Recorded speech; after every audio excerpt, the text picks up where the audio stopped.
भगवत गीता यथारूप अध्याय 4 दिव्य ज्ञान श्लोका 4.11 ये यथा मामुपपद्यन्ते ता स्थितयो भजाम्यहम्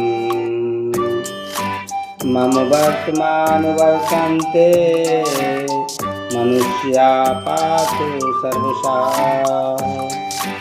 भावार्थ, जिस भाव से सारे लोग मेरी शरण ग्रहण करते हैं उसी के अनुरूप मैं उन्हें फल देता हूँ।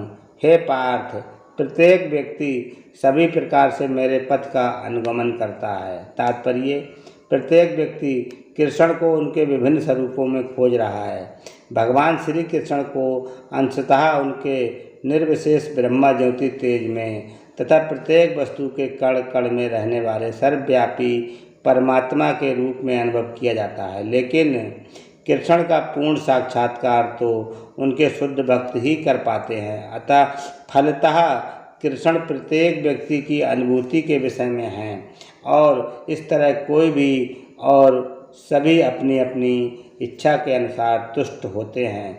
दिव्य जगत में भी कृष्ण अपने शुद्ध भक्तों के साथ दिव्य भाव से विनिमय करते हैं। जिस तरह कि भक्त उन्हें चाहता है, कोई एक भक्त कृष्ण को परम स्वामी के रूप में चाह सकता है, दूसरा अपने सखा के रूप में, तीसरा अपने पुत्र के रूप में और चौथा अपने प्रेमी के रूप में। कृष्ण सभी भक्तों को समान रूप से उनके प्रेम की प्रगाढ़ता के अनुसार फल देते हैं। भौतिक जगत में भी ऐसी ही विनिमय की अनुभूतियाँ होती हैं और वे विभिन्न प्रकार के भक्तों के अनुसार भगवान द्वारा संभाव से विनिमय की जाती हैं।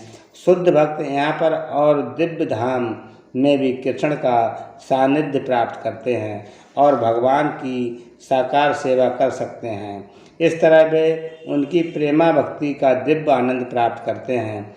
किंतु जो निर्विशेषवादी हैं और जो जीवात्मा के अस्तित्व को मिटाकर आध्यात्मिक आत्मघात करना चाहते हैं, कृष्ण उनको भी अपने तेज में लीन करके उनकी सहायता करते हैं। ऐसे निर्विशेषवादी सच्चिदानंद भगवान को स्वीकार नहीं करते, फलतः वे अपने व्यक्तित्व को मिटाकर भगवान की दिव्य सगुण भक्ति के आनंद को प्राप्त नहीं करते।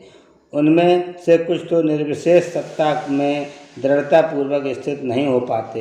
वे अपनी कार्य करने की सुप्त इच्छाओं को प्रदर्शित करने के लिए इस भौतिक क्षेत्र में वापस आते हैं। उन्हें वैकुंठ लोक में प्रवेश नहीं करने दिया जाता है, किंतु उन्हें भौतिक लोक में कार्य करने का अवसर प्रदान किया जाता है। जो सकाम कर्मी हैं, भगवान उन्हें ये यजेश्वर के रूप में उनके कर्मों का वांछित फल देते हैं। जो योगी हैं और योग शक्ति की खोज में रहते हैं, उन्हें योग शक्ति प्रदान करते हैं। दूसरे शब्दों में, प्रत्येक व्यक्ति की सफलता भगवान की कृपा पर आश्रित रहती है और समस्त प्रकार की आध्यात्मिक विधियाँ एक ही पथ में सफलता की विभिन्न कोटियाँ हैं।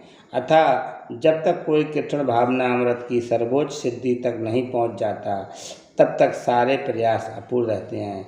जैसा कि श्रीमद् भागवत में 2.3.10 कहा गया है, अकामा सर्व कामो वा मोक्ष काम उदारथी तीव्रेण भक्ति योगेन यजेत पुरुषं परम।